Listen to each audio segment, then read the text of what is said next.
children. We were raised in a culture where you didn't know who you were, or your identity, or anything.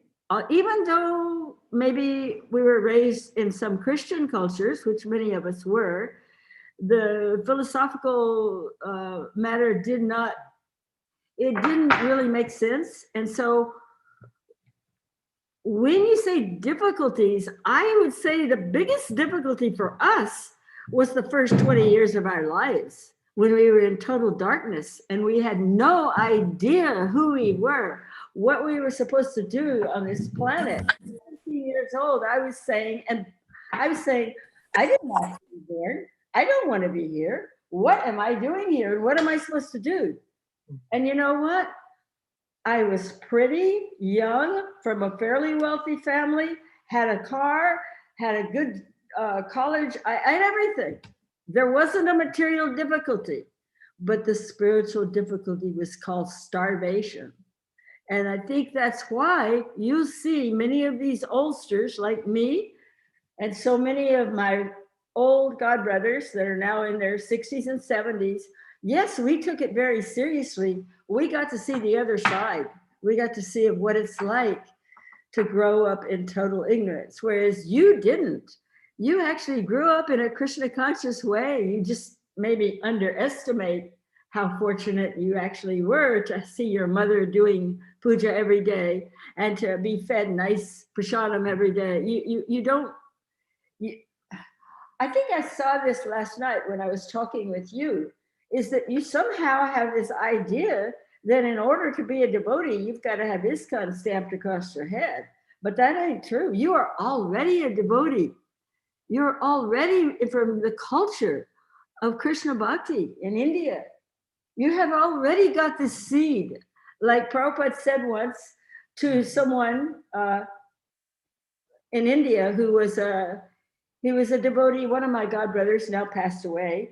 He was raised in a Vaishnava family, and for generations, his family had taken care of a Gopal deity. For generations, not just his grandfather, but many generations. And so when Prabhupada initiated him, he gave him all three, first, second, and sannyas. And one of my godbrothers said, wait a minute, he's a new man. And Prabhupada replied, no, he's not a new man. You are a new man. You understand? So you're underestimating your good fortune. But I do acknowledge the fact that India has become, in the last, of course, you probably, India has become very, very compromised philosophically and religiously, partly due to so many invasions, partly due to the British influence, and of course the chasing after the West and the movies, the cinema. You know, these things have really compromised India tremendously.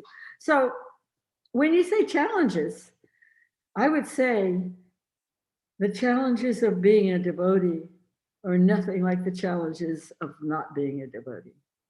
Being in total ignorance of who you are, your soul, your purpose for being on the planet. So many Westerners, they don't know what the purpose of life is. Why do you think they commit suicide? They're suffering and they figure they don't even know they have a soul. It's a tragic situation to be in ignorance. So there's always challenges. There's always politics. There's always problems. This is the material world. That's why I'm trying to get out. And I think that you probably underestimate where you really are spiritually. That's what I think. Thank you very much, Mataji. Did that answer your question? Yes, Mataji. Very nicely explained. Thank you very much.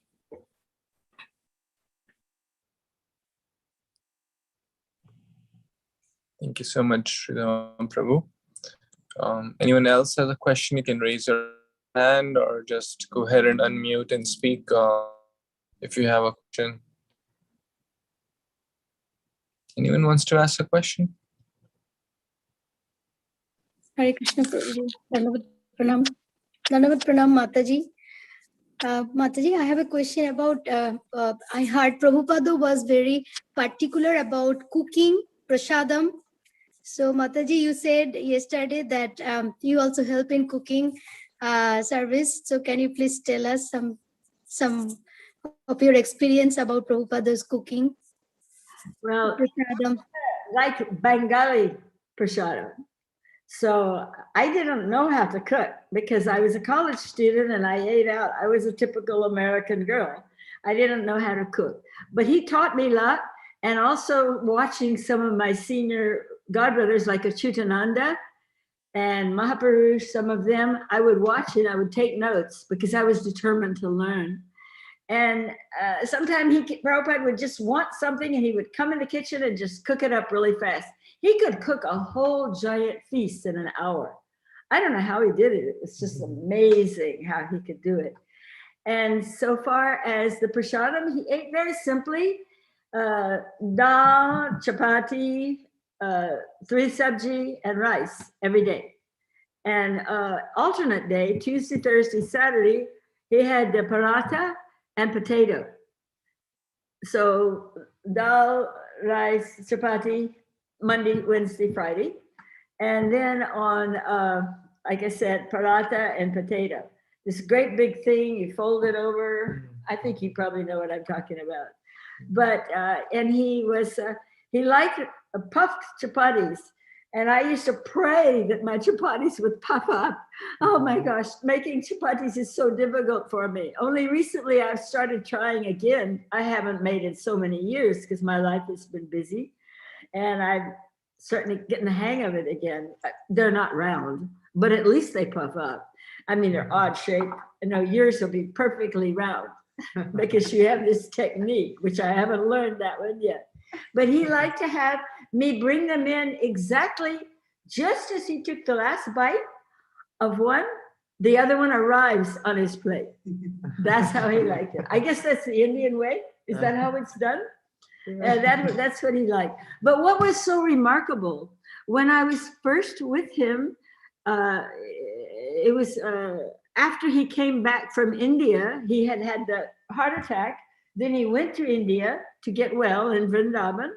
Then he came back. And when he first came back, he used to say, I would bring in this big thali with 3 sabji, chapati, rice.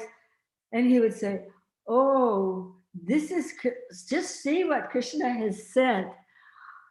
When I was in India, people would tell me, oh no, Swamiji, you cannot go to the West. You cannot go to America. They have no food there. They have only meat and potatoes and bread. That's all they have. So Prabhupada said, so what is that? I shall live on bread and potatoes, but I'm going. And then he has all nice things. He would simply say, just see, I thought I would live on bread and potatoes, but Krishna has sent everything. So he is always like this, always remembering Krishna, always appreciating, always gratitude.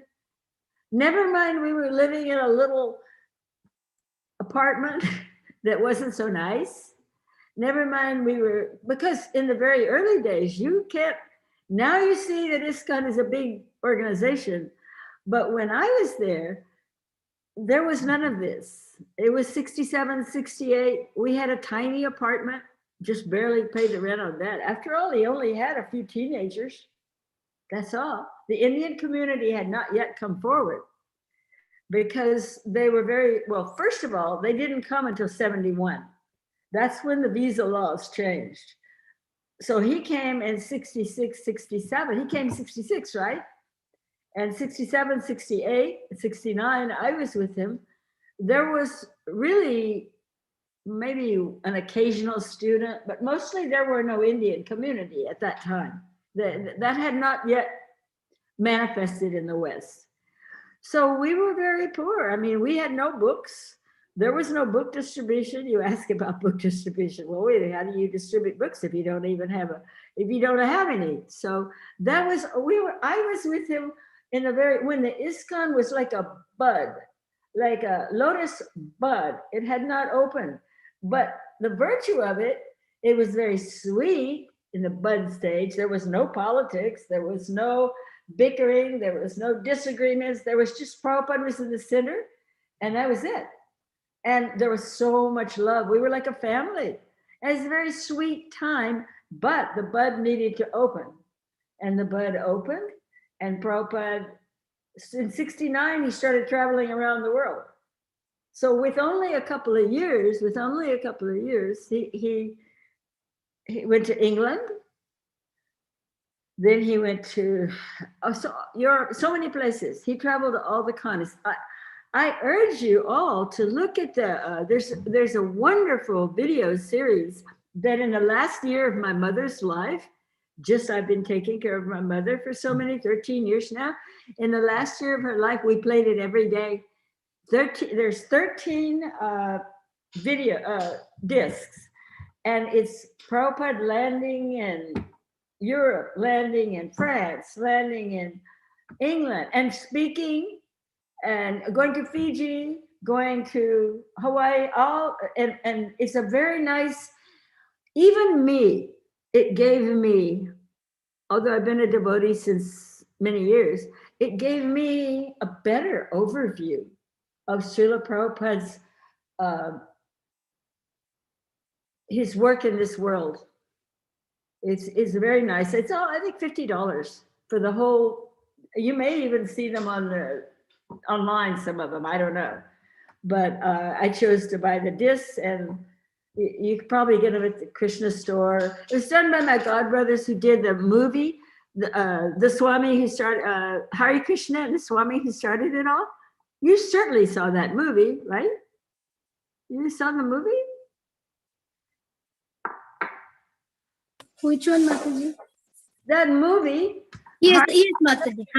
The Prabhupada's movie. Yes, Mataji. The same devotees who did that movie did this. It's called the Following Srila Prabhupada series.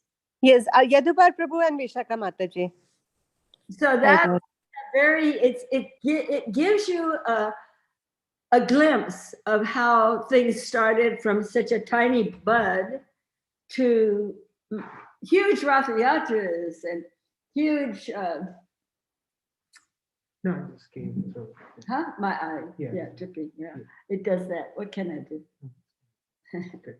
Anyway, it gives you a really good overview of all the wonderful things that took place and how it grew from the bud to the lotus. Does that answer your question about the prasadam? Yes, Mataji, very nice, very nice. There's one more thing I can tell about the prasadam, which was a very sweet thing. One day, Srila Prabhupada sometimes would be very in ecstasy, trance, ecstasy. One day he was being massaged his feet by my husband or one of the servants. We had one person massage his legs because every day he took massage for his health. It was the Ayurvedic treatment. He very much strongly believed in Ayurvedic medicine. So they were doing like this, and Prabhupada was talking. He was talking about how Krishna has a wonderful lunch that he takes. Mother Yashoda packs nice lunch for him every day. And she packs for him laddu and kachoris. And he was saying, he was rubbing his hands and he said, I simply want to go to Krishna Loka for Krishna's laddu and kachoris. I want some laddus and kachoris. And then he said, if you make me laddu and kachoris, I will bless you. So we said, teach us how to make laddu and kachoris. We haven't got a clue. We don't even know what a kachori and a laddu is. And so he taught us how to make it. And it was his kachoris was his most favorite thing. The kind of, there's different kinds. The kind with the urd dal, and very difficult to make, really. I don't think I could do it now, but somehow by God's grace, I was able to do it then. You make it like a toothpaste, and then you like a smooth, and then you pack it in the little pouch, and then you roll it out like a puri, and then you put it in the ghee, and you let it puff up, and then you take it out. And then you put it back in, and he said, it will turn reddish color. And that was his favorite favorite kind of kachori. And when there was one time in the whole year that he had to fly to Canada for his visa. Anjali, can you close that curtain over there, please? Yeah. That sun right in my eye. He had to fly to Canada. He had to leave the country for 2 days. I don't understand exactly because I wasn't dealing with his visa or his green card. That was Brahmananda's work. So I only was dealing with, you know, his packing his things and, you know, the cooking and cleaning. So I was just a maid. And so he wanted to take on the airplane something to eat. And so he had me make those kachoris and a wet potato, slightly moist potato. And he ate some of them beforehand, but he kept asking for more of the kachoris. And I'm like running low on, they've got to go on the airplane. So I said, Srila Prabhupada, if you eat them all now, there won't be any for you to take to the airplane. And he says, never mind, you bring more. So he ate 8 kachoris. 8 kachoris. So that was one of my few successes in cooking. Very few, but it made me happy and it made him happy. And there were a few for his trip. And he traveled alone. That was the last time he traveled alone because we couldn't afford the flight from Seattle all the way for all the people, for me and for one other servant. So he went alone. And later on, I met him in Santa Fe with his books and his trunk, everything, you know. And then we were in Santa Fe, and he did some initiations and some speaking. And then as we left Santa Fe, we were on the airplane out of Santa Fe, and he showed me his hand. He had fallen down in the airport on the way because he was alone, and some American gentleman helped him up. And he said, from now on, I won't travel alone anymore. So I'm just giving you a glimpse of what it was like, because there was no way he would travel alone later on. But that was 1968. And it was a different time. And I'm very grateful that Krishna gave me that opportunity. And if I can share the sweetness with you, then it makes me happy. And Prabhupada's presence is there. You can feel it. Makes you happy. When you talk about Srila Prabhupada, when you think about him, when you chant Hare Krishna, when you talk about Lord Chaitanya, you feel some happiness in your heart, right? That's the blessings that we have. The Yuga Dharma. The Yuga Dharma is this Hare Krishna movement. I mean, India has thousands of years of wonderful temples, wonderful culture. I mean, temples that you don't even know when they were built, or maybe they landed, who knows? Like Tirupati, I think Tirupati landed, didn't it? Tirupati, the Vimana from Tirupati, it was not built. It was landing from above. So India has all this wonderful culture, but a lot of it being lost in this very dark age of Kali. This is why the Lord sent someone like Srila Prabhupada to rejuvenate the spiritual life, not only of the whole world, but of India as well. And I tell you, he loved his Indian devotees very much. So thank you so much for wanting to know about it. Thank you, Mataji. Very nice. Hare Krishna, Mataji. Hare Krishna. Anyone else has any questions? Mataji, I'll ask a question. What was at some places we see Prabhupada said, okay, this service is very dear to me. And he said that he would be very pleased with like book distribution, or sometimes cow protection, sometimes some other service, or sometimes some other service. But what were the main things? And if we have to please Prabhupada, what's the the few like things which we should always like prioritize, or how can we please Prabhupada? What are the few things which should always keep focus on in our spiritual journey? Thank you, Mataji. Well, of course, we all know that books distribution is the cause of spreading this movement all over the world. We know that. Book distribution is very important. It made him very happy. When he received one of his books, he would sit and read it himself. And then he would say, I'm reading these books. I learn something every day because I did not even write them. Krishna wrote them. And so he wanted them to be distributed to mankind all over the world in every language. It's very important. Very important. There's no question. But we also have to consider the legacy and the future.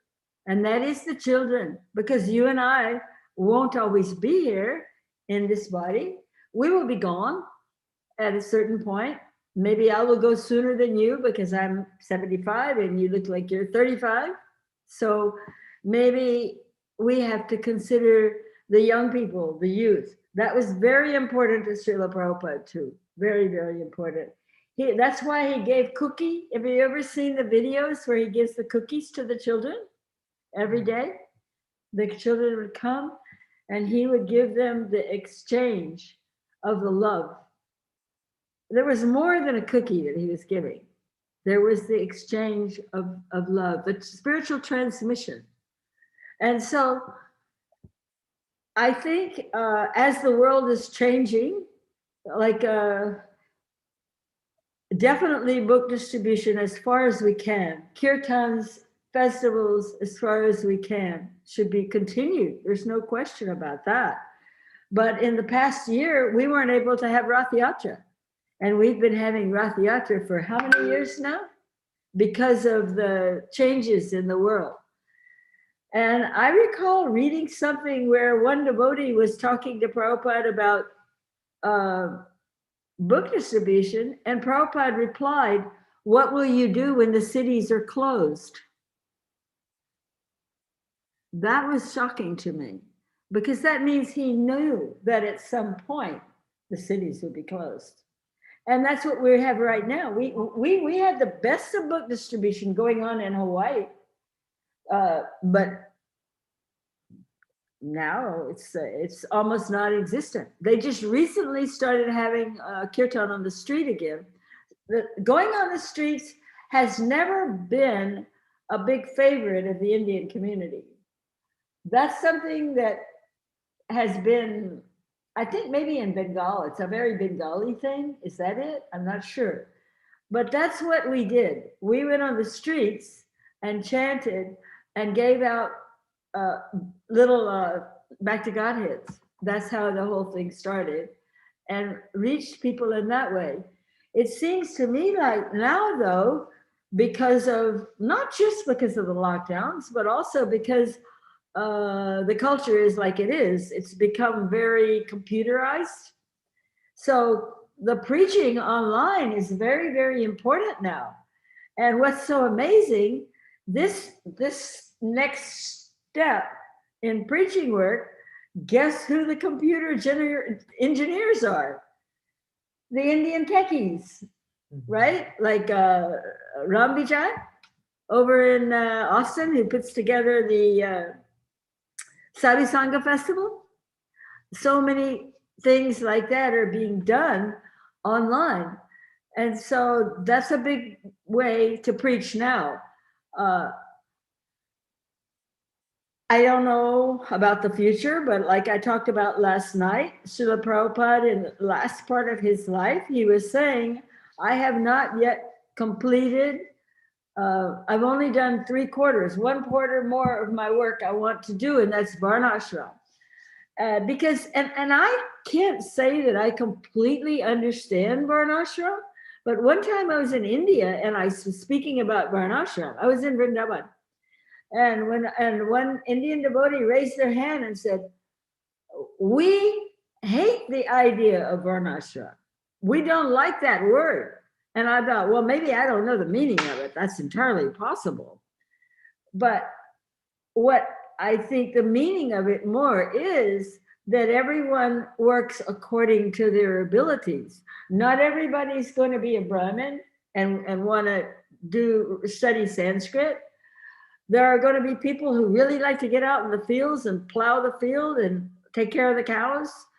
And there are going to be people that like to manage a business and maybe sell the hay or whatever, you know. So in order for there to be a continuation from the point of it being a evangelical movement, which is basically we're giving out books, we're inviting people, there will have to be a transition to an actual community. And that's very important. And that was one of the things that he stressed in the last few years of his life. He talked about it all the time. And I remember there's on the following Srila Prabhupada series, there's one picture of Srila Prabhupada. He's walking at a farm community. I don't know if it was New Vrindavan or if it was Gita Nagari, one of our farm that we had at the time. And somebody hands him a purple eggplant.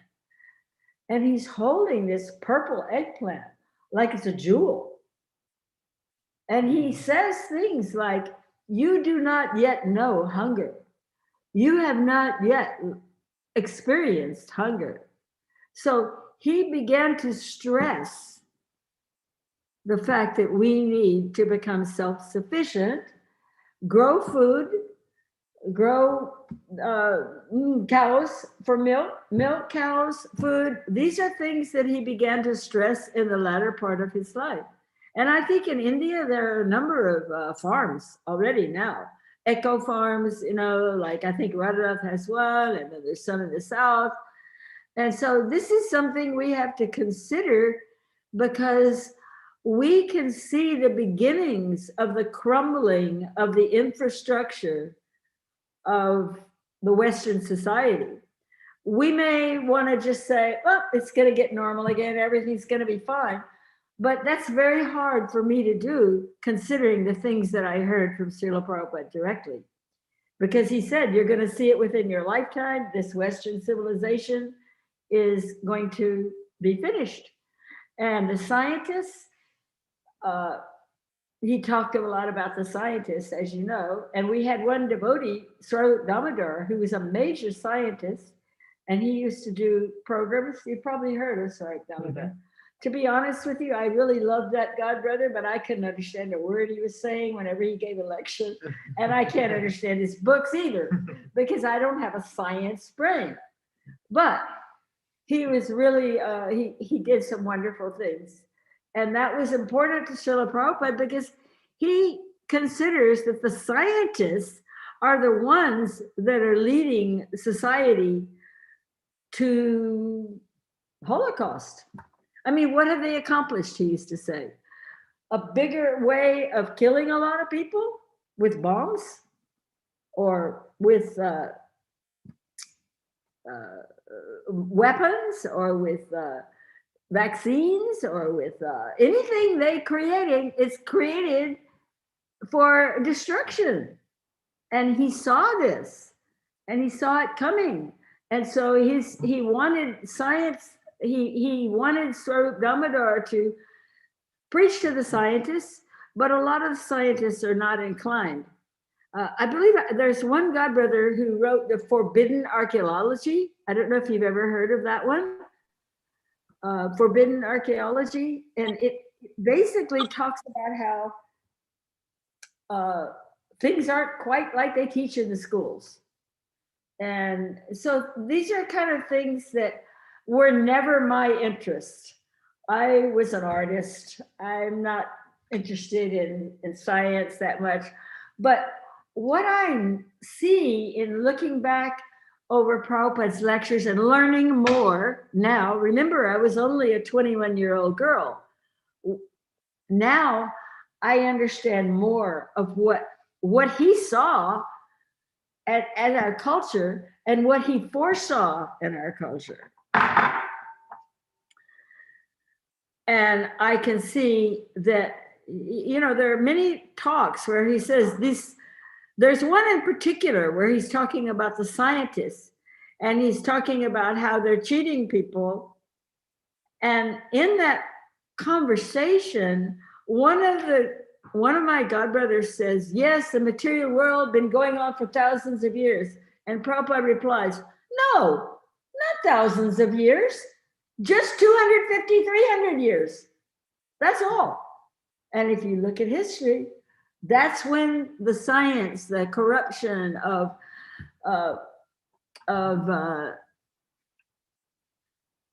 thought, corruption of thought began, that we can manipulate, we can be gods, we can create, we can do genetic changes to the food stuff that cause the cancer. We can do genetic changes. Now they want to do genetic changes to the humans.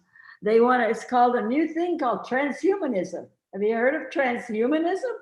Oh, transhumanism is where they want to put the magnets inside the body, and then they can be controlled by a remote, magnetic. Yeah, I mean, people, you go online, you see people who took a vaccine, they can stick quarters on their body because it's magnetic. And so these people are trying to tamper with the genetic of an eggplant or a wheat plant or a zucchini. And now they're trying to tamper with humans. They want to be God, but they're not qualified. So he Thank talks. you, Mataji. Thank you. I think more devotees have questions, Mataji. If we can take more questions. Yes, Renuka Mataji. Sorry to interrupt you, Mataji.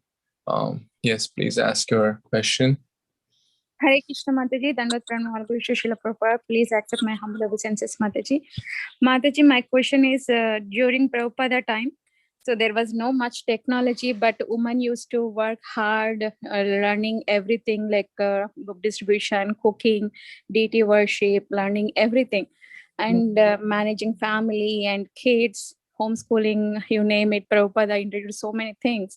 Nowadays we have technology, we have internet, and we have everything, sophisticated equipments, but still sometimes it's difficult to manage and manage reading and manage like book distribution and some kind of services. How nowadays we can understand how we can manage, Mataji, and do the sadhana, bhakti and service and family life, everything managing together. Do you have any tips for us, Mataji? I don't understand. I'm sorry, I can't see you, and so I can't read it, and I can't understand your question.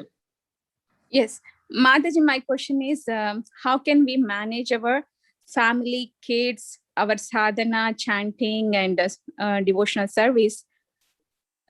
Through nowadays, we have a technology, right? We have a computers, the Zoom, internet, everything.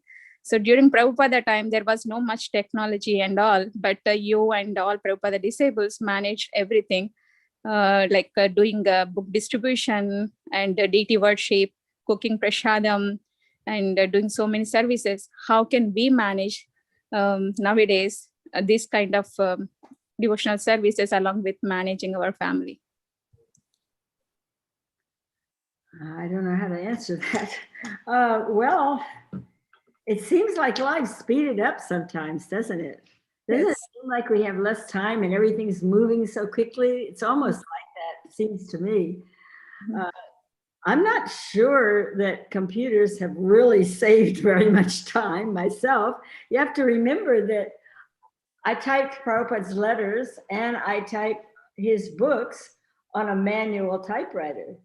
And somehow we got it done.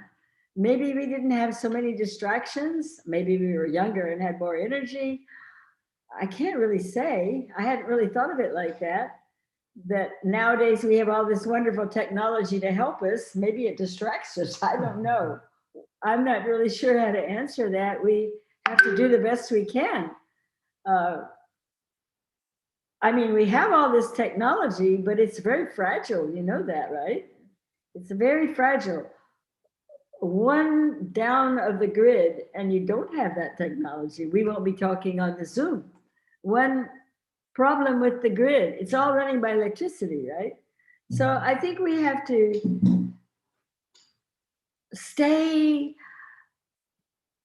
real. What's real? What is real is we have to eat, we have to sleep, we have to take care of our deity, we have to cook for our children, we have to provide for our families. And if we focus with our sadhana and these things, maybe we actually have more time.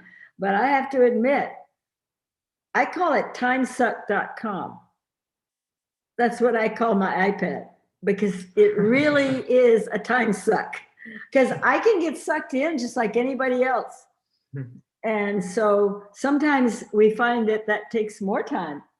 Although we have to do it. I worked in real estate. I had to do it. You're working in data or whatever it is, and you probably working as a teacher. I don't know. So we have to do it, but sometimes I feel like we're taking an awful lot of time just learning some new, okay, the password didn't work. Okay, now I got to figure out why the password doesn't work. And then you go like it, then I look at the clock. I just spent 30 minutes of my life trying to open something. I get annoyed sometimes with it, you know, but that's our life now. And, you know, there are people who are like completely, especially the young people, it's something of concern. It's like this. It's like everybody will sit at the dinner table with their cell phone and they eat like this. And it's a very, I can only say that I don't think it can last. It can't last. Something will change. But in the meantime, we just have to do the best we can, do our sadhana, make our Krishna consciousness first before everything. Our sadhana and our children, because the children, if they get neglected, they'll go the wrong way. So the children are of primary importance, and I think this is a huge. I don't think there's a word big enough. Massive, huge failure on the part of my generation in ISKCON, that the children have not been properly cared for. And I'm sure you know that. And so now we're trying to do better. But that, in Indian culture, the children are taken such nice care. And you're an Indian mother. I mean, the mother is considered very, very important, you know that. So I think the sadhana and the children we got to put it first before Facebook. Okay. Hare Krishna. Thank you so much, Mataji. Thank you. Hare Krishna.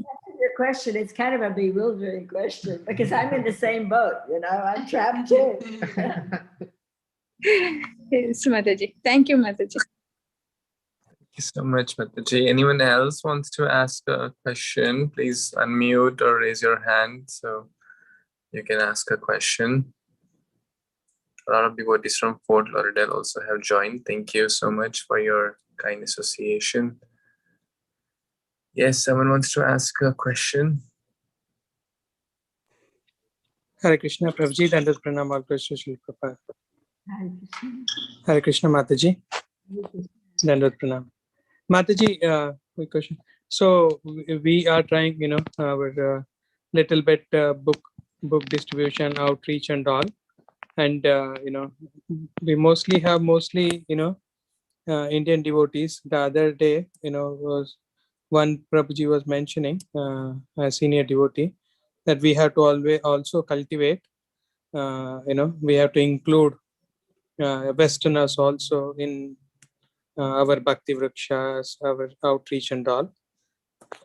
So any tips, Mataji, you can give us how we can, you know, involve them in our Bhakti Vrikshas or outreach, Mataji? Any tips? Because at that time, we had a lot of devotees who joined when Prabhupada was there. But now in our Bhakti Vrikshas, we don't see many, Mataji. So one Prabhuji was asking. Thank you, Mataji. So you're asking how you can bring more Westerners into your programs? Yes, Mataji. That's a tough one.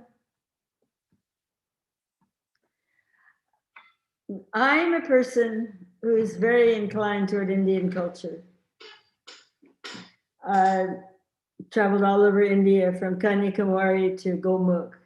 I spent every year I would go to Tirupati and spend 3 and 4 weeks up on the hill. I don't relate to Western culture at all. I live here, happen to be blonde and white and all that stuff, but and I have traveled with Indian leaders, personalities, and taught Indian Sunday school. And I tend to be a white elephant, you might say. I'm a kind of a white elephant. Gone to Indian summer camps where the children are there. I tend to believe that East is East and West is West, because the culture is very different. Of course, that's changing. We now have young children who've grown up in the Hare Krishna movement who can relate more to Indian culture. But there's always a divide. Now, I didn't experience that with Srila Prabhupada, but Srila Prabhupada is beyond all this. I just think that the sanskars, the tastes, the type of kirtan. I mean, I love Gujarati bhajans, but most Westerners I know don't like Gujarati bhajans. They like a lot of boom, boom, boom, you know, bass guitar. Now, I can tolerate that too, but I just think that there's a difference and that we have to work together as best we can because things are changing. But I don't really know if that's, unless someone is raised in the West, there tends to be the Deshi, the people who are actually from the Deshis, who are actually from India. They've been born in India. They've been grow up in India. They have a different, from my perspective, this is just me, little me, they have a different package of karmas than Westerners. I mean, we Westerners, we have a kind of a different package. You're trained in such a way, you're born into a society that has so many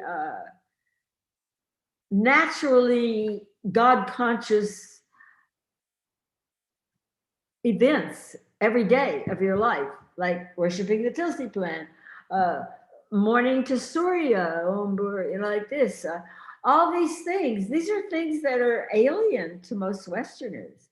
So I am inclined to think that Westerners preach to Westerners better and Indians preach to Indians better, with a few exceptions, of course, with a few exceptions, like me, like the white elephants. But otherwise, I don't know that you will be able to accomplish that. That's my opinion. I'm sure it's not the opinion of a lot of my godbrothers, but I kind of am inclined. I've seen over the years, having been in Houston, because my family was from Texas, so I've flown in and out of Houston.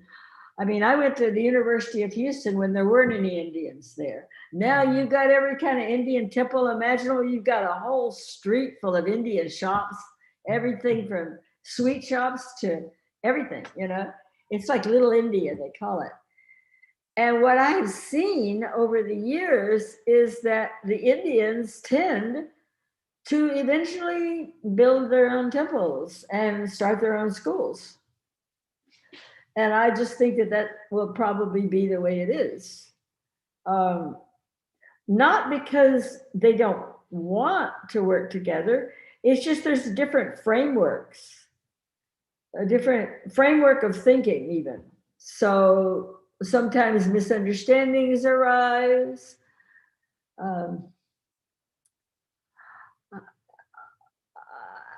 I'm maybe outdated, but that's just my opinion. So I don't know that you really be able to do that. You can invite them to come, but a lot of times they're going to be more comfortable. You know, birds of a feather flock together. And they're just going to be more comfortable. And you're more comfortable around other Indian people and Westerners. And so it's not that we don't want to work together. We do. But there just tends to be differences of perspectives. I think that's the best way. It's just cultural. And I mean, I've lived in India and I have many Indian friends all over the world, you know, so I'm not probably have more Indian friends than I have Western friends. But the thing is that you really have a huge cultural divide. You really do. That's my opinion. Take it or leave it. I don't know. I don't know how to answer it any other way. But you can invite people to come. You know, that's all I have to say about that. Thank you, Mataji. Thank you. Thank you so much, Mataji, for your response. Any more questions anyone has?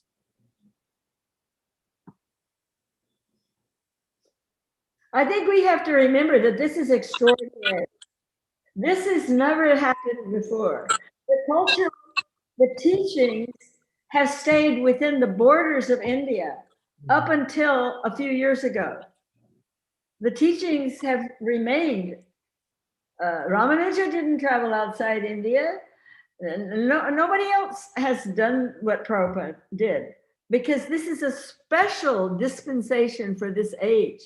Because the fact of the matter is, this Kali Yuga is different from the other Kali Yugas. The other Kali Yugas aren't as heavy as this one. This one is extremely difficult. Because why? Lord Chaitanya just appeared 500 years ago. God himself came, not the avatar. Not the avatar that comes, the golden avatar that comes every, you know, the cycles of the yugas. This time, God himself came, Lord Chaitanya came. So there's much more power in this. And so the Kali has to really fight back.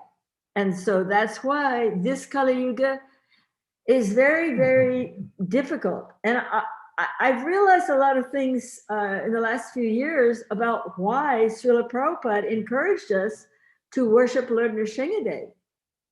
Because this Kali Yuga is so dangerous. We can go outside and drive our car and we can be perfectly fine and get smashed by an 18-wheeler easily. It's so dangerous.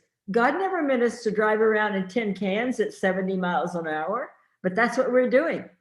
And we're putting a lot of faith in these tin cans that we're driving that can smush and our fragile bodies get destroyed. Just like me, I lost an eye.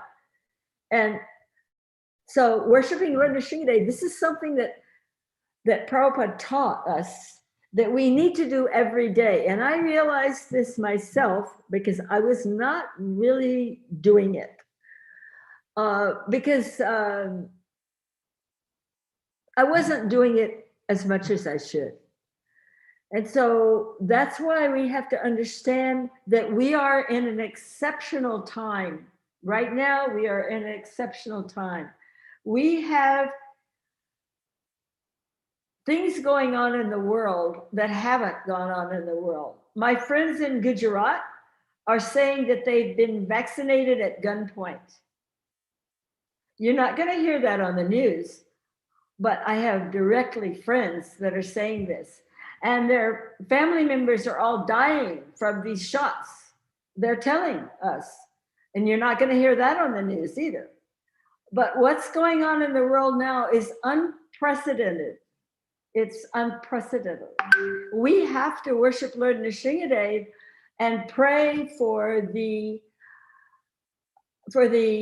safety of our devotees, of our children, of our movement, because the assaults in this age of Kali, Srila Bhaktisiddhanta himself talked about how this Kali is much more vicious, much more difficult than other Kalis. And so I think we have to realize that, and this mix that we have a mix of devotees all over the world. We have Chinese devotees, we have European, we have American, we have Indian. This is unprecedented. This is something very special that has happened due to Krishna's compassion on the devotees in this age. And so I think that we have to realize that we're in special times and very dark waters, and we need to worship Lord Nrsimhadev and really be serious about our sadhana and our efforts to maintain Srila Prabhupada's legacy. It's not an easy time right now. People are living in fear. For me, I can go outside in the yard. I have 160 acres of land. I hardly notice that I have a lockdown. Hardly notice it because I just go outside and feed the birds. There's nobody, around. And a lot of people, you have a nice yard. But there are people in Europe, in England, and in India. They're trapped in little tiny rooms with 8 people. And it's very difficult. So we're in a difficult time, and we have to pray and be serious and be grateful for the fact that Srila Prabhupada did come and give this wonderful dispensation. This Hare Krishna mantra is the only thing that can save the world at this time. It's the only thing. Nothing more can save the world. That's why I'm so happy that even in the lockdowns, people were doing Zoom. They were chanting, the devotees were chanting Hare Krishna. The young people had like an ongoing, I don't know I know the young people at ISKCON did. I don't know about the young people in your groups, your Indian, but the chanting goes on. Srila Prabhupada once told us that the flapping of Garuda's wings, when Lord Vishnu is Garuda, that the sound of the Hare Krishna mantra is coming out. And in fact, I did a drawing that Prabhupada liked. It's like it showed the flapping, Lord Vishnu on top, and the flapping of the wings with the Hare Krishna mantra coming out. Once the mantra is chanted, it doesn't go away. It travels in the ethers around the world. So we have to remember this and do as much chanting as possible in order to protect us from this very dark time that we have in Kali Yuga. I think the most important thing is the holy name. And many of our festivals have been put on hold.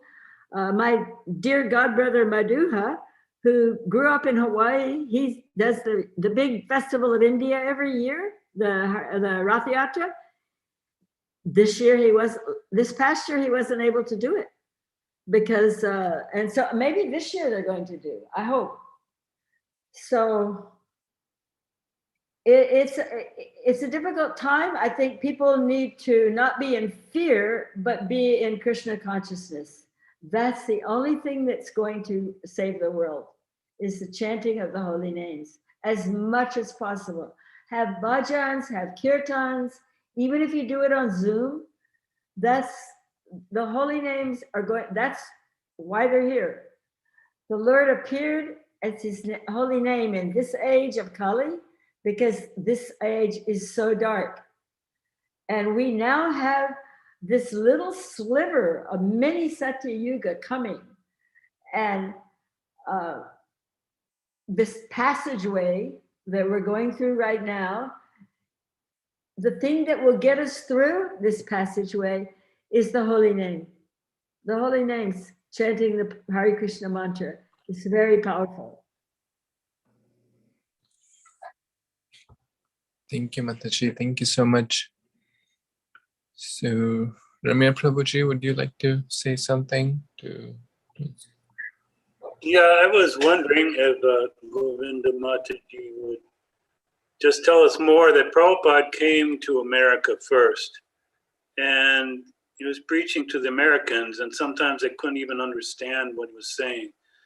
But why did Prabhupada feel it was so important to preach in America to Americans? Because America was the Raj country of the world, and is still the Raj country of the world. According to, it's the most, and he was also told to do this in Vrindavan. We know that, I'm sure, that he was told to go to the, he was told by his spiritual master, they are waiting for you. And we were waiting for him. We were all waiting for him. And Americans are very, being an American, I can say, and a Texan to top it off, brash, tactless, aggressive. What's some other wonderful qualities that Americans have? Pushy. And maybe that's what was needed to get the holy name started. I don't want to minimize American or Western devotees. Please forgive me if it sounds like that. I'm not doing that. I'm grateful that Srila Prabhupada came here. And yes, I'm grateful for my God brother's perseverance and my God sister's perseverance, because we have sacrificed everything. We walked away from our families. Many of I know devotees who were disinherited from family fortunes because of becoming a Hare Krishna. So I'm not minimizing the American involvement. Please don't think that. America has held a very special place in the world. It's almost as if sometimes I look back at this formation of this country in 1776. It was totally different from the European type of format, where it was just feudal lords and serfs. You know, that's what was happening. There's the duchess and the duchess, and there's the kings, and then there were the peasants. And this whole America was built on freedom of religion. That didn't happen before. People were persecuted. It happened in India, but India is the land of religion. But in the West, this hadn't happened before. This is something extraordinary. And when you look back, it's just like when Lord Chaitanya appeared. I was reading how there was a time when the Muslim invasions were going on. There were horrendous things going on. They attacked Vrindavan, all kinds of stuff. But at the time that Lord Chaitanya appeared, there was like this little stretch of peace so that he could get his work done. In the same way, there's this little stretch of peace. Like in Rome, they call it the Pax Romana, the 100 years of peace or whatever it was. And so we've had that in America, where after the last World War too, and I was born in 45 at the very tail end of the war, we've had years of prosperity, years of convenience. We've had really a very fortunate upbringing. We have. And it's almost as if it was laid a cushion out for Prabhupada to land on. He came to this country and we were able to receive him. And a lot of us, probably you too, Prabhu, came from India. You probably feel that way at some point in your life. We were dropped in. Prabhupada used to tell me, my spiritual master told me, I have picked you up from many different paths. Like, I think in my case, maybe he picked me up from the yoga path because I was doing yoga before I met him. And maybe I know another god brother, Mukunda, who lives in Vrindavan. He was going to become a Catholic priest. He's one of my close friends in Vrindavan.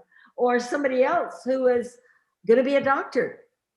Bhagavan, he was going to be a doctor. Or so many.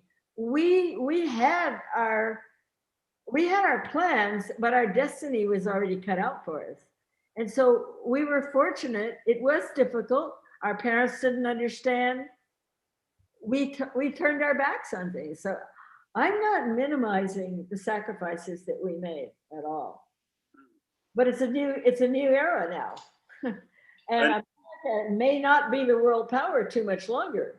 We're aware of that. I was just looking there, like Prabhupada befriended Allen Ginsberg.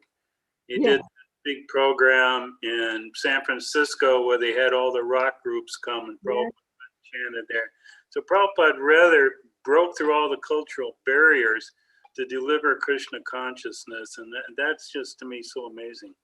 It is amazing. The first time I heard Hare Krishna mantra was from Ginsberg at a huge festival called A Human Being. I had left college. Gorsunder and I had left college at the University of Texas in the middle of the semester, meaning a slate of Fs for an A student. And we went to San Francisco in search of a guru. And the first person that I ever heard chant Hare Krishna was Allen Ginsberg. Now, Allen Ginsberg wasn't any pure devotee. First of all, he was gay. He was into drugs. He was promoting the drug culture, all of these things. But Srila Prabhupada utilized his abilities, his fame, and Ginsberg loved Srila Prabhupada. He loved him. Srila Prabhupada was not from this world. He inspired people from wherever they were, from whatever culture they were in, from whatever background they had, even if they were sinful, like we were raised meat eaters, and he inspired us anyway to give our lives to him. So there's no one like Srila Prabhupada. He's still very much present, watching over this movement. All of us oldies are aware of it. And it's happening. It's it's going on, and it will go on. But we have to also realize that things are changing in the world. They're changing, and we have to cope with that. And like I say, I don't listen to the news. I go back and look at what Prabhupada said about the future, or remember what he said. And I also listen to some of my godbrothers who are Vedic astrologists like Patita Pavana, who I have known since 1968 at his initiation. And we have to realize that now things are changing, and we may have to change our programs a little bit. We're being forced to. I mean, it's almost like I was grieving for the Rath Yatras. I used to go to the Rath Yatra every year, fly to San Francisco, and Prabhupada would come. One year I didn't get there. I fell asleep in the truck because I was on a plane all night. I borrowed a bicycle and rode a bicycle in my sari to catch up with the cart, I mean, the adventures we had.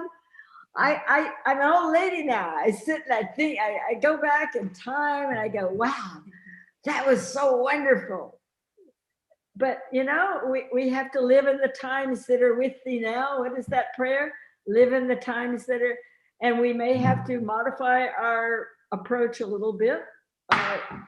And we're doing a good job with it, with this Zoom thing. This is really amazing. I hate technology. I'm not good at it. Fortunately, I'm staying with a wonderful tech person here who is able to set this stuff up. But we're able to still communicate and still preach. So America definitely is still the Raj country of the world. They call it in astrology the king country of the whole world. And that's why everybody wants to come to America. That's why the people are crossing the border, 100 people a day. That's why people want to come here. Because we have an extraordinary, the freedom that we enjoy in America is unlike any place else in the world. And I didn't even realize this until I dealt with a lot of Russian devotees back in the day with Valmiki and with Ananta Shanti. They were devotees in Russia. Ananta Shanti, one time I was in LA and Valmiki said, "Oh, this place is so amazing. You can have kirtan. You can actually talk out loud. We have to hide in the closet and barely make any sound," because he was from Russia, And of course, Ananta Shanti spent 6 years in prison. All he had to do was agree not to chant Hare Krishna. 6 years in prison. So we have experienced a wonderful, wonderful times. But the problem is that there's a lot of sinfulness in the matter of animal killing that goes on every day. And now baby killing, and it's it's the karma's catching up. As the astrologers say, payback time is coming. And so we have to consider how we're going to manage our communities and how we're going to keep the legacy intact. That's my big concern, because Americans are very efficient. They're smart people, and they're very efficient, and it can happen. But I think we need to we're going to have to update things a little bit. That's what I think. But that's my opinion, and who am I? I'm nobody. Well, we've been very blessed with the technology today that allows us to have you speak to us. So that's right. Used for the right purpose, it's a blessing. Yes. Well, I used to think that technology was invented for the devotees. I still think that. And even I used to think that Facebook was invented for devotees, because that's how we stay in touch, as long as we don't stay on there too much. But it's amazing that we can do this, really. It's just amazing. And as long as we have it, we got to use it. And if we can have festivals this year, are we going to have Rath Yatra this year? Does anyone know yet? Yes, in September, we're going to have one close to Tampa called Clearwater on the beach. Oh, really? Oh, that's nice. But what about the big ones? What about Frisco? What about New York? Or any? New York happened already.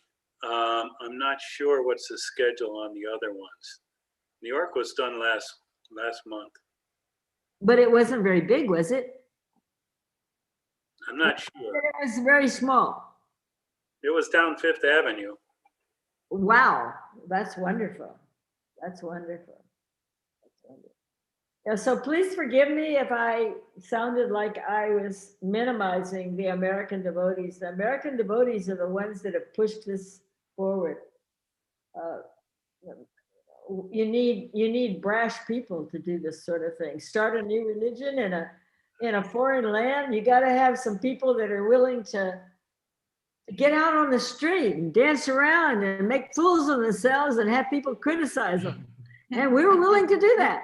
We're still willing to do that, actually. So, and we may not have the culture, but we make up for it with our brashness and our determination and our aggressiveness and our determination. So, it's a different culture. Yeah. Prabhupada said, what is the use of you being Americans if you cannot do something wonderful? Yeah, that's right. That's right. So we have, I mean, there's wonderful things going on still, but Indian culture is very old, and in very, it's very, Supportive, yeah. it's like a staid and stable situation that doesn't always mesh with our brashness. We kind of blow people away.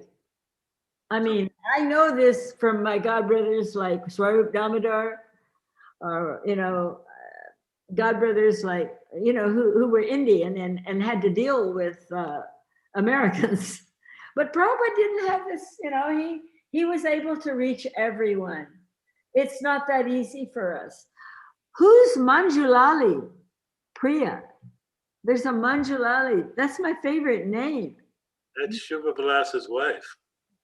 Oh, I love that name. We have a god sister named Manjuali, but I think it's Manjulali. And I think she's in England. She was married to Jai Tirtha. Manjulali is such a beautiful name. So anyway, yeah, Americans have done extraordinary things, and sadly now a lot of us are reaching the end of our term here, tour of duty, you might say. Drop-ins. When Prabhupada came to Hawaii, I took the plumerias and put them on the altar, lined them up in a line, and he saw it and he says, oh, that's exactly like it's done in India. You know, lining the plumerias up on the altar. There were so many times like that, he would say that you were Indian, you must have been Indian, because of our inclinations, you know. And I even have, you know, my god sister Kusha, she's running the Honolulu temple. From the time she was a little younger than me, about 6 or 7 years younger, from the time she was 10 years old, she was packed for India. I mean, I'm not kidding. She wanted to go to India. And then, of course, when she was 16, I met her and she became a devotee in Hawaii. And she was traveling in India. She was in Nathadwar, actually. And she was with some Indian devotees. And they went to an astrologer because there was a famous astrologer there. And she went along with him, you know. And the astrologer didn't want to do her chart. But the Indians were saying, do her chart too, do her. But he's like, American woman, you know. But he did her chart and he was shocked. He said, she was a Brijbasi Brahmin in her previous life. And then they said, well, what happened? Did she commit some offense that she got born in America, born in Hawaii? And through the translators, the astrologer said, no, she was sent there on a mission. That's what we heard from somebody who wasn't an ISKCON devotee. He was an astrologer in Nathwar, knew nothing about her history. And so I think that's true of probably you and me and a lot of us, that we were sent here for a job. And it's not been an easy job. It's been tough. Those first 20 years, you know about that, right? Yeah. The darkness, the not knowing what you're here for, these folks here, they don't know that. They've not experienced that. Like Kartik, his mother was, you know, the normal things. You offer a tulsi plant, you Surya Namaskar, you do this, all these things are just normal for every Indian household. But we didn't have any of that, even if we were Jewish or Christian. So we kind of like, Prabhupada came here. My only regret, you know, Ramya, my greatest regret is that I didn't meet him sooner. It breaks my heart when I hear about his year in New York. It breaks my heart because I was in college, I had a car, I had plenty of money. I could have taken such nice care of him. And I really wish Krishna had let me meet him sooner. That's how I feel. Anyway. I also wish I had met him sooner. Didn't meet him till 76. Oh, 76. But you did meet him. Yes. But see, the politics had already started by then. I got lucky. I got in there before there was anything but Prabhupada. He was just the center. we would sit around in his room at night, a little bitty room too, no bigger than Kartik's kitchen. And there was about 12 of us, 10 or 12. And we would sit in a semicircle and he would sleep, he sat on the floor, you know, he had a little mat it was a white wool rug that somebody had given him. And he had his little trunk that was his desk for years, was his trunk that he brought from India. And he would just talk about Krishna and talk all these things. And we were just mesmerized.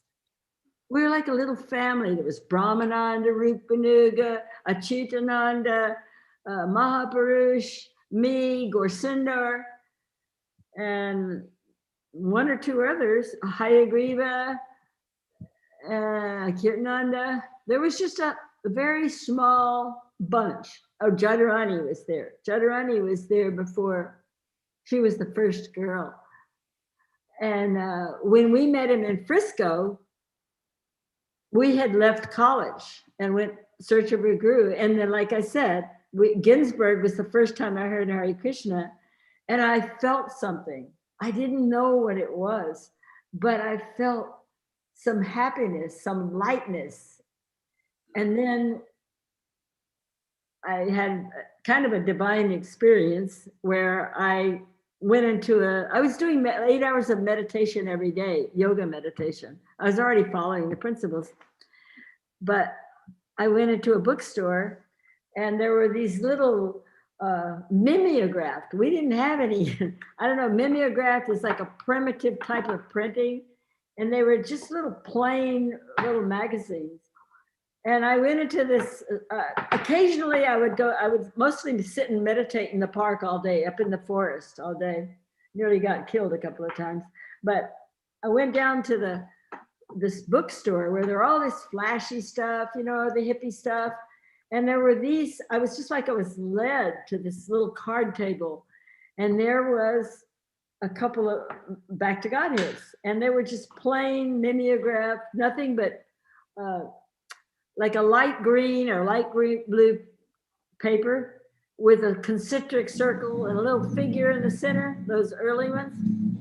And I started reading them, and I had already been studying Buddhism, so I was familiar with rebirth and samsara, and it sounds pretty good. And then I picked up another one, and this one was Hayagriva's article, which was later in his book, The Hare Krishna Explosion, describing meeting Swamiji Prabhupada on the street of New York, how he was walking down the street looking like a genie who popped out of a lamp with saffron golden robes and white pointy-toed shoes, and reminding, because Hayagriva had just come back from India, reminding you of temple bells and cows grazing on hillsides. And I don't know what happened to me, but it was like a whole dimension opened up. And I was seeing Srila Prabhupada, and he was beckoning to me, and I just started crying, tears running down my face, like, I found him, I found him, I found him at last, like that. And for me, I knew that he was the guru that I'd been searching for from that moment. There was never any question. For those kind of experiences, I found out later they're called sporties, but I didn't know what it was at the time. It's just, you know. And then I took down the address, I was happened to be like 3 blocks away or something. I went over to Frederick Street and met Hayagriva and Mukunda. The temple had only opened like 2 days before, and I didn't even know it. So my first service was putting up those posters. You know those posters that had Prabhupada with his hand on his head? Kind of a weird picture, I thought. But I mean, you know, anyway, putting those posters up on telephone poles all over Haight-Ashbury. That was my first service. me and Gorsunder. And then, of course, the next morning, we had a meeting with Srila Prabhupada. And that was it. I mean, actually, the moment that he beckoned to me and I saw him in my mind's eye, I was already meditating, so I was able to see things. That was the moment I knew he was my guru. That moment was, I knew that he was the person that I'd been looking for all my life. There was no question. I never had any question after that. Of course, you know, we met him and then he, Mukunda arranged our first meeting with Srila Prabhupada the next day. And Gorsunder and I went there. And Gorsunder was, we had left college. And in those days, there was the draft. So he was a sitting duck, basically. He could be drafted at any time into the Vietnam War. So he was in a lot of anxiety about that. So he talked about that. And we basically told him, we've been in college, we're seniors in college, but we feel like we don't know what life is about. And we haven't learned what life is for. And Prabhupada, and then he asked me about what I did. We were both art students. And I told him that I had traveled all over Europe at 18 years old. I traveled all over Europe, studied art in Italy and Greece. And then he said, because I looked like I was a kid, I looked very young for my age. He said, oh, you have traveled so much at such an early age? And I said, yes, but none of it has made me happy. And he got this huge smile. Ah, yes, that is required. Meaning, we can't find any happiness in this material world. We're searching. And so that was the beginning. And he gave us, after this meeting, he was like the Supreme Court judge.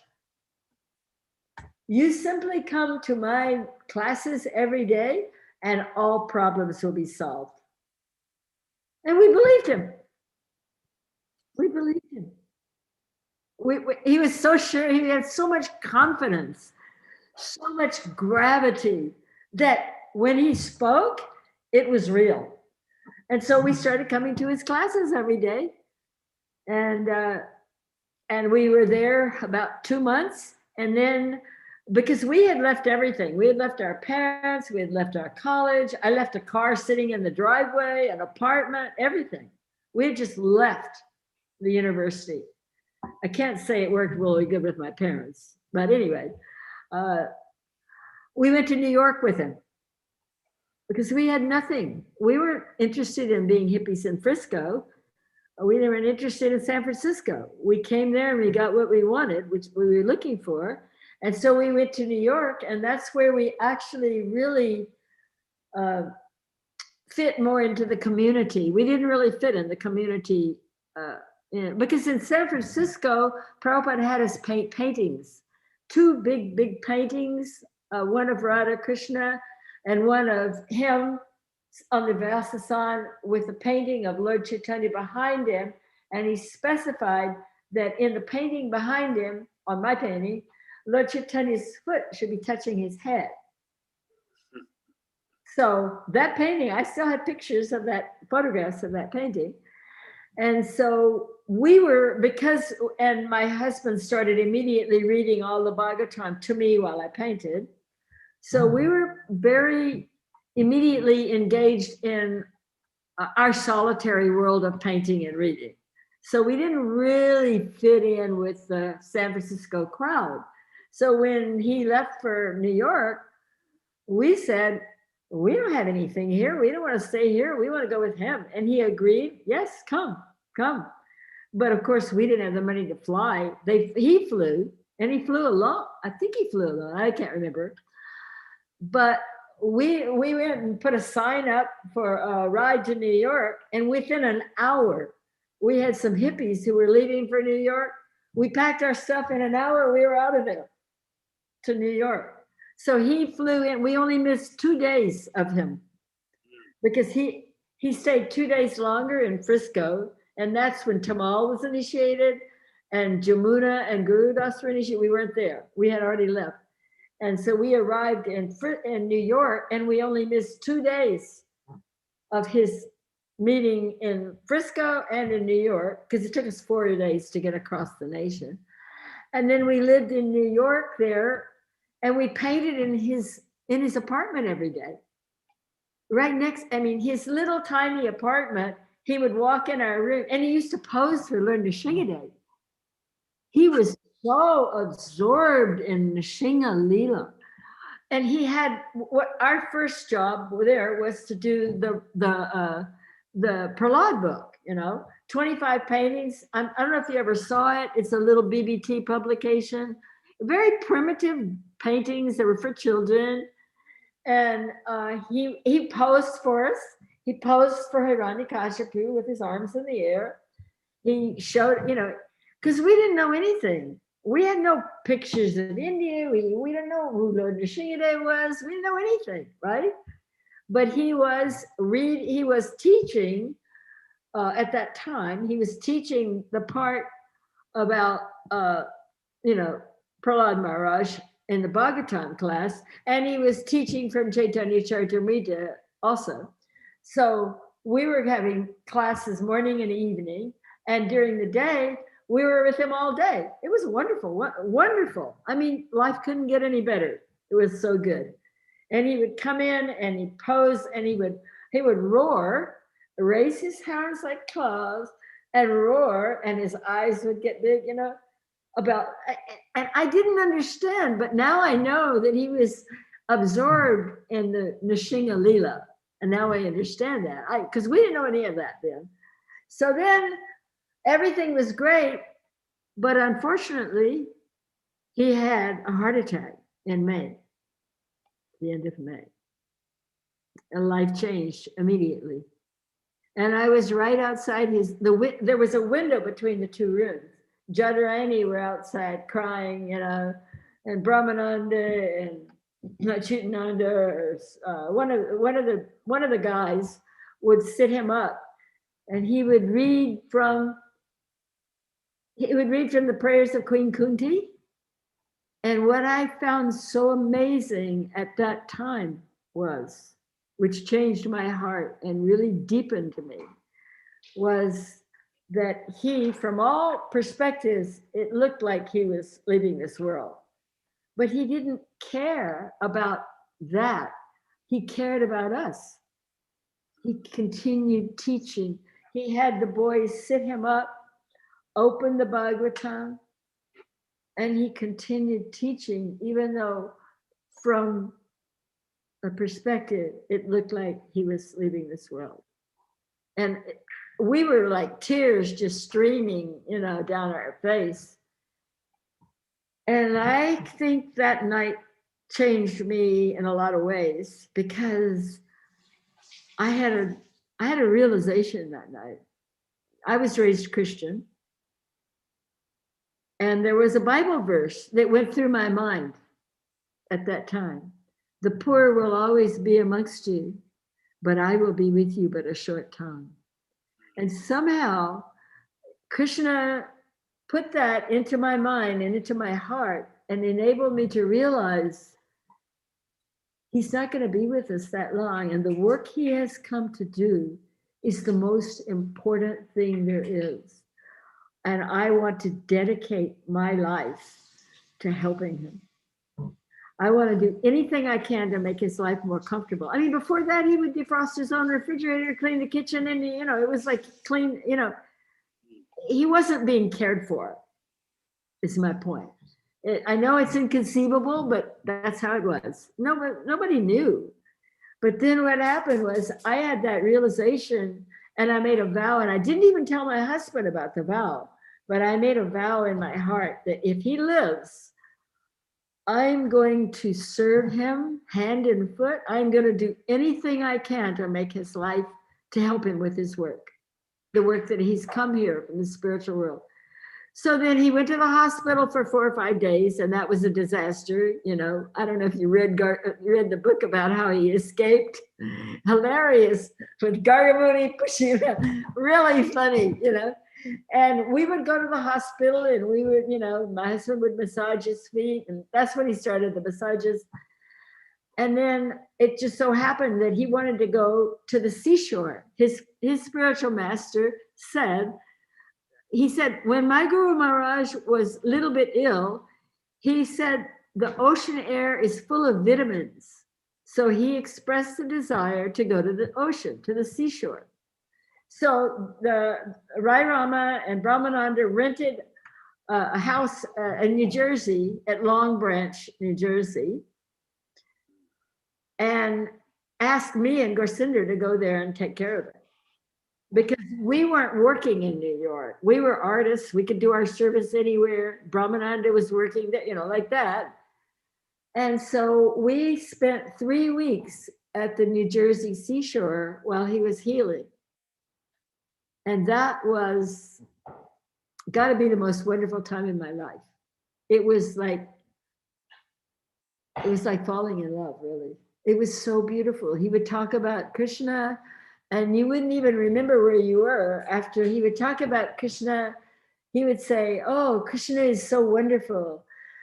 The devotees are saying, the cowboys are saying, oh, mother, today Krishna killed one very big demon. And the mother would say, oh, Krishna is so wonderful. But they are not thinking he is God. They are only thinking, oh, how wonderful he is. So these kind of talks where he's talking, you would be drawn into the spiritual world. The whole vibration of the room would change. And when he finished talking, it was like, where am I now? You know, like, and I totally became addicted to hearing him speak. To me, it was such an ananda, eternity, wisdom, and bliss, all in one package. That's why, you know, you walk in his room, you feel time drop away. There's no more time. It's like an eternal kind of presence. And then you hear him speak, and there's knowledge, there's chit, and then there's the bliss. There's the ananda. So it was like such an ananda, full on. So after 3 weeks, he went to California, and then he went to India for several months. And that was, so see, there was no temples, there was nothing. There was just a handful of teenagers, and, you know, well, I wasn't a teenager. I was 20 or 21 by now, but I might as well have been. So that's how we started, and how things were so sweet in those early days. But I never resented or objected to the fact that things got so big, because that's what he wanted. That's what he came to do. He came to do that. He didn't come to just have a little tiny handful of disciples. He came to this world, to this movement, to this America, to open up the whole world. And we're the launching pad.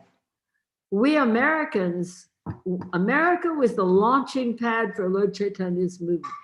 Now that would be a good title for a book, The Launching Pad, because that's exactly what America was. And we're still here. We're still trying. We're still, I mean, we've had a lot of screw ups, because of the material world, but I admire all the work that my God brothers have done. I admire all of the wonderful service and now I know Prabhupada loved the Indian devotees so much. I'm just trying to encourage all of the Indian devotees to go forward, spread the movement, spread it however you can amongst the Indian community, spread it however you can. If you can spread it to the Westerners, fine. If you can't, the Indian community is pretty big now. And we have to persevere. So thank you. I'm sorry I talked so long. I don't know how I got into all that, but I think as a God brother, you appreciate the hardships that we've gone through. You probably had your parents pretty upset when you became a Hare Krishna too. Right?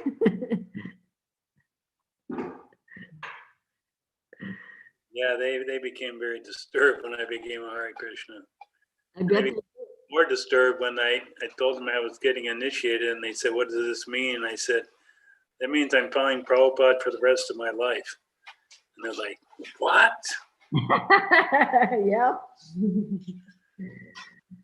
They had other plans for us, believe me. The way I see it, we were dropped into good homes that fed us well. You're younger than me, I'm sure. Little So bit. I'm 75, you're probably in your 60s. Certainly. So you know, we were fed well.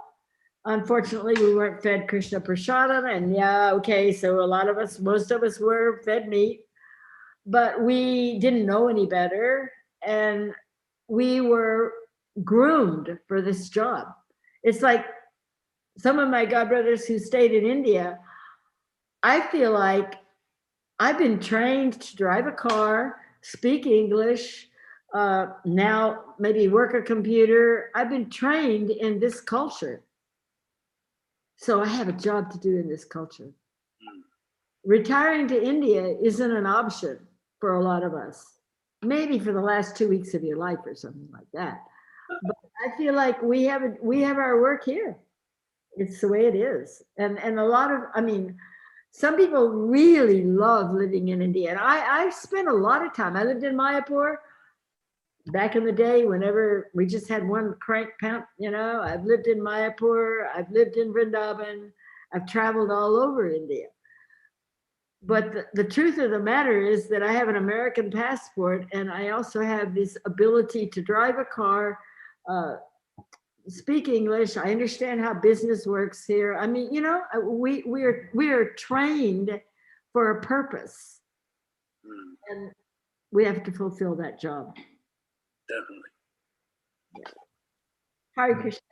Thank you so much, Mataji, for sharing so many wonderful pastimes and exchanges with Srila Prabhupada and your memories of Srila Prabhupada. So we would request everyone to please express our deep gratitude to Her Grace Govinda Mataji for sharing such wonderful stuff. And also we would like everyone to please pray for her health. Because the day after tomorrow, Friday morning, they're gonna slit my. Yeah, Mataji has a surgery in Tampa. That's one of the main purposes. And she's here, and Krishna is blessing us with her association. So let's also pray for her good health, so Mataji can continue to bless us with more and more Prabhupada Katha and Krishna Katha, and we can continue to have her association and for many, many years and decades to come. So let's chant 3 times Hare Krishna Maha Mantra for her. Hare Krishna, Hare Krishna,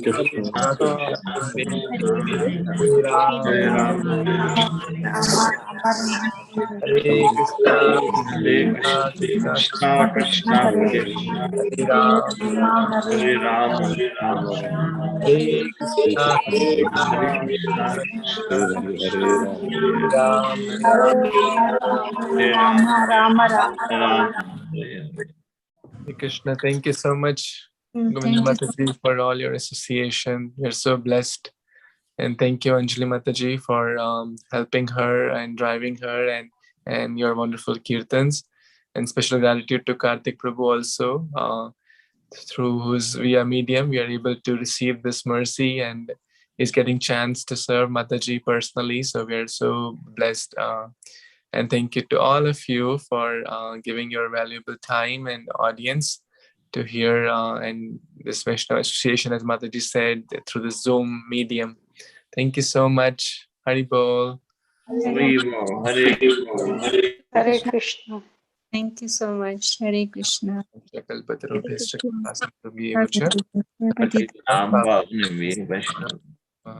Koti Vaishnavinda ki jai, Srila Prabhupada ki jai, Govinda Mataji ki jai. Hari Bol. Thank you.